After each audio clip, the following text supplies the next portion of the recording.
Good morning, children. In the previous class, we discussed about the classification, how it happened. So, invertebrates, vertebrates, we discussed.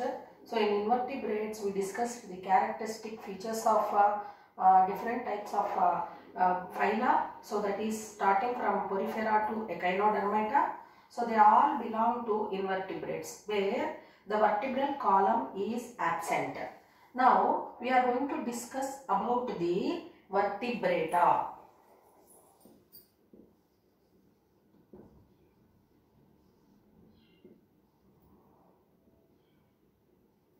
Vertebrates.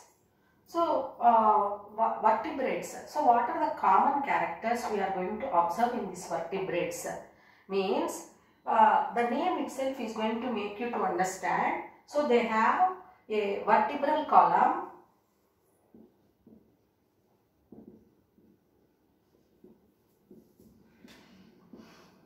And this vertebral column is a modified notochord. So, notochord is absent in invertebrates, that we learnt in the previous part of the lesson. So, now in this vertebrata, notochord is present and all the group of animals are said to be triploblastic and bilateral symmetry. Triploblastic. And we observe bilateral symmetry.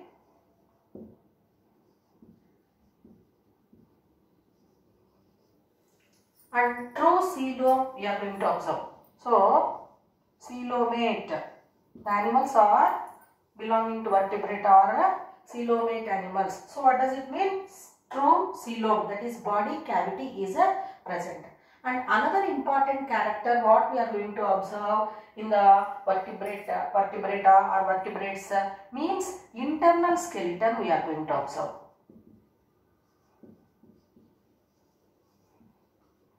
So what is that internal skeleton, which is said to be a bony framework? So we call it as a skeleton. In Telugu it is called as Asthi Panjaram. So that internal skeleton is attached to the muscles. So these muscles along with the bony framework internal skeleton, what for it is helping means it is helping for movements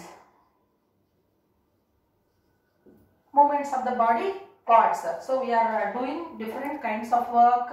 We are moving from one place to another place. That is because of internal skeleton attached with different types of muscles. So then coming to the important another point, what means we can observe the different types of tissues. Different types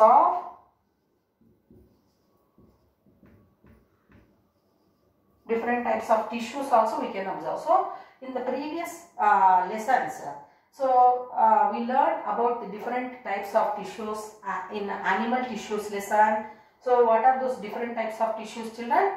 You learned about the dermal tissue, muscle tissue, connective tissue, nervous tissue. So differentiated tissues we are going to observe. Means what? They are going to help in performing different kinds of activities, different types of work which we are doing, that is because of tissues. We are going to observe in the vertebrates. So now what are the common characteristic features we observe in the vertebrates? Means you know that they are coelomate and bilateral symmetry. We can see almost of all the animals and triploblastic. Another important point is said to be notochord is present. Notochord means backbone, that is a modified structure. And gill pouches, internal gill pouches we are going to observe in some vertebrates, that is fish. So now this vertebrata, how it is classified? What are the different types of phyla which are present in vertebrata, that we will discuss now. Students, this vertebrata is divided into 5 groups. So what are those 5 groups? Means first one, aves, Pisces.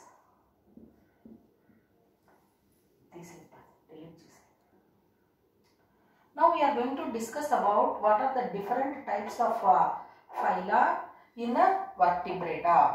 So now this vertebrata is divided into 5 groups. Also we can tell, depending upon the characters, development, evolution we are going to observe. So first class is said to be Pisces. Second one is amphibians or amphibia. Third one, reptilia.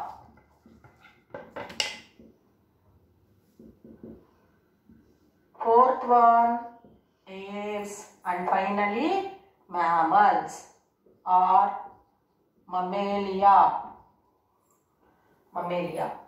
So first class is Pisces, amphibia, reptilia, aves and mammalia.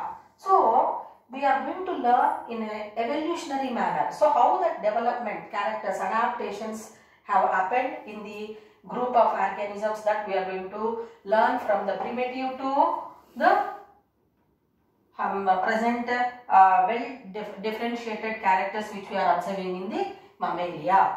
So now first we will discuss, so all the groups in what way we are going to discuss means we learn about the common characters which we are observing, important characteristic features of all the 5 groups we are going to discuss with some examples. So now first we will discuss about the Pisces. So this Pisces is the first group of organisms which we observe in vertebrata, and these are also called as fish. So different types of fish will come under Pisces. So you know children, fish where it lives? It lives, the fishes are living in water. Fish live in water. And if we observe the body of fish, how it will be? So all types of fish, if we observe, we can see some common characters. So they have fins and tail. So have you observed a fish?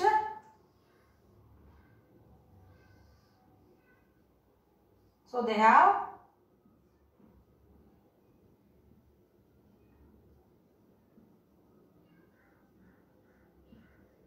these are fins and it is tail. So what is the use of fins and tail which we observe in Pisces means they help for swimming.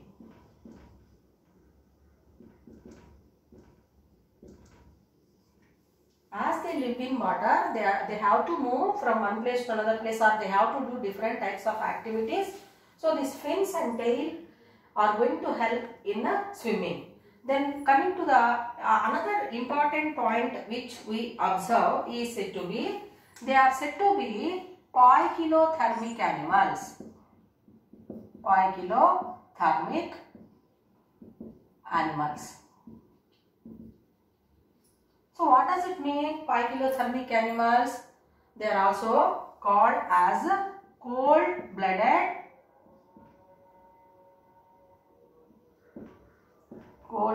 animals. So what does it mean, poikilothermic animals? Means they cannot maintain body temperature. Means the group of organisms which cannot maintain the body temperature constant. They are called as cold-blooded animals or poikilothermic animals.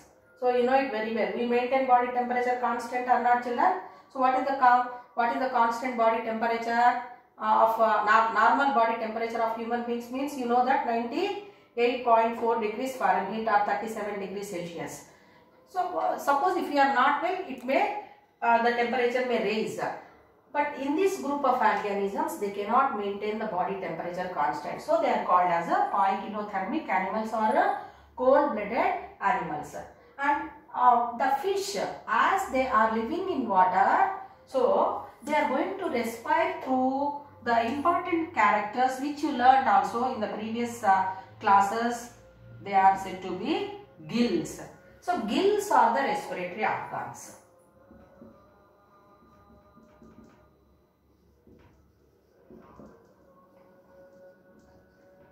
So with the help of gills, the fish are going to respire. So gills are the respiratory organs. Is it clear to children? Then The fish body, if we observe, the structure of heart, if we see, the heart is said to be two-chambered. The heart is said to be two-chambered. So how many chambers we have in our heart? We know it, 4 chambers we will tell. 2 auricles, 2 ventricles. Fish heart, if we observe, it will have 1 auricle, 1 ventricle. This is auricle and this is ventricle. So 2-chambered heart we can observe in the all fish. Is it clear to you? And how do they reproduce? So all the fish, they are going to reproduce by laying eggs. They reproduce by laying eggs. Is it clear to children? So these are the characteristic features of a fish. So now fins and tail are present in all kind of fish. They help for swimming, and they are called as 5 kilothermic animals. So they cannot maintain the body temperature constant. And gills are the respiratory organs. We observe external gills and internal gills. So they help for respiration. Then heart of fish is said to be two-chambered, and they are going to reproduce by laying eggs. So all examples are all kind of fish. So you like to eat fish or not? So that fish, what are the different types of fish we are going to observe? Okay, Corramino we are observing, Boche we are observing. Is it clear to you? So like that different Elasmobranchus, Teleost, all these are the examples of fish. They are going to reproduce by laying eggs. But some fish are there which are going to give birth to young ones, that we will discuss later. Now I will discuss about the next class, next group, that is amphibia. Amphibia. So this group of vertebrates are first, in what way first? Which are having the capability of living on land and in water.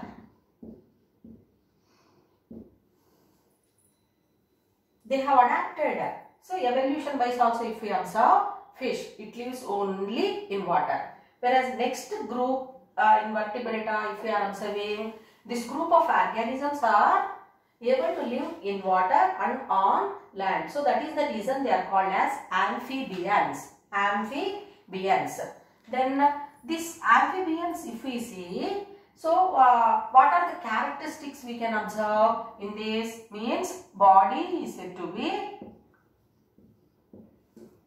body is covered with slimy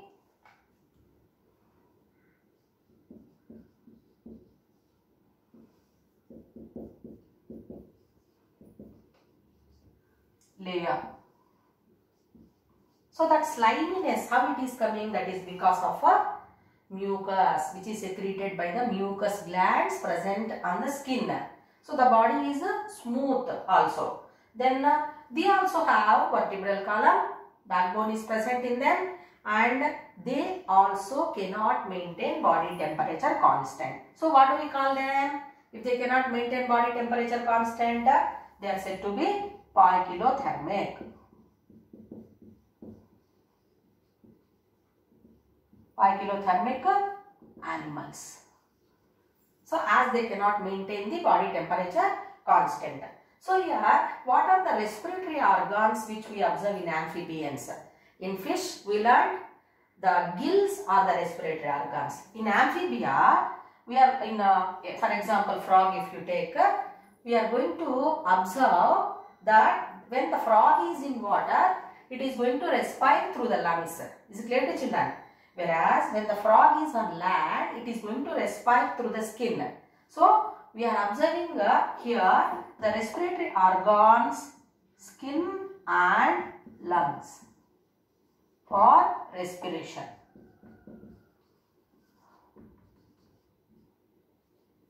So skin is said to be the respiratory organ. Then the type of respiration, we call it as a cutaneous respiration.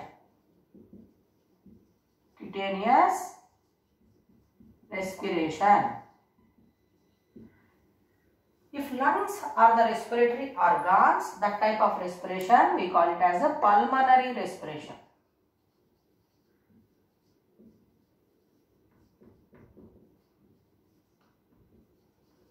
Pulmonary respiration. So when the frog is on land, it respires through the skin. So that is the reason if we touch the frog skin, we can observe it's slimy and it is moist.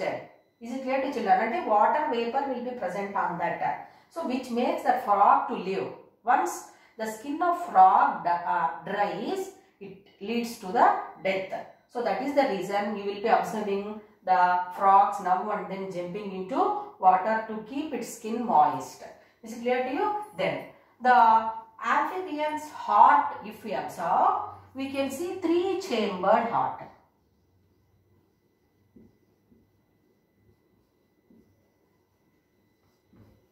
Three-chambered heart we are going to observe. So in fish, you learn 2-chambered heart. One upper, one auricle, lower, one ventricle.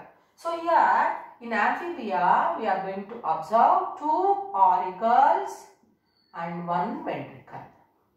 Heart of a frog if we observe. Is it clear to children? So 3-chambered heart. So evolution also if we observe, evolution means slow and steady process which is happening in the all living organisms.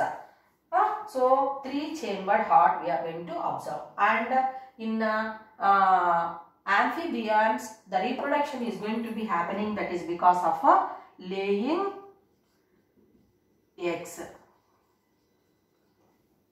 Is it clear to you? Laying eggs means what? Here the female frogs are going to release the eggs, that is female gametes into the water, and male frogs are also going to release sperms into the water. And external fertilization means fish and amphibian, if we observe, external fertilization is going to happen. That is outside the body of female, the process of fusion of male and female gametes is happening. Then it is called as a external fertilization. Is it clear to children? So these are the first group of vertebrates which are living on land as well as in water, and body is covered with a slimy layer, that is a mucus layer is there, and it is smooth also. Then they cannot maintain body temperature constant, so they are called as a poikilothermic animals. Then the respiratory organs in amphibians are said to be skin and lungs. So mostly with the help of skin only, and lungs. So skin, if it is the respiratory organ, then we call it as cutaneous respiration. Lungs, pulmonary respiration. Then 3-chambered heart we are going to observe, and they are going to reproduce by laying eggs. Coming to the next point here, we know that to avoid the adverse conditions. Okay children, already we discussed one point. So to keep the skin moist, they are going to now and then jumping into water we observed, and the frogs we are not observing coming out of the burrows in sunny time, that is daytime they are not coming, and they live always, they prefer to live always in the moist conditions. Is it clear to children? So to avoid adverse environmental conditions, that is cold conditions, to avoid cold conditions, so they go for hibernation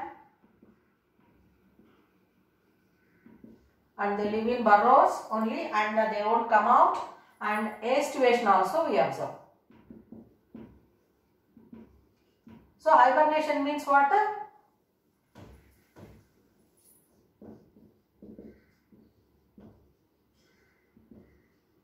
Winter sleep, and aestivation means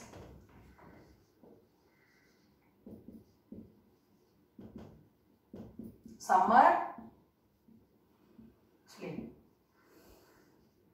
So the organisms never come out of the burrows. Okay, like that they are going to avoid the adverse conditions where the organism may die. So it is not happening because of they are adopting hibernation as well as aestivation. So all kind of frogs. Okay, crocodiles.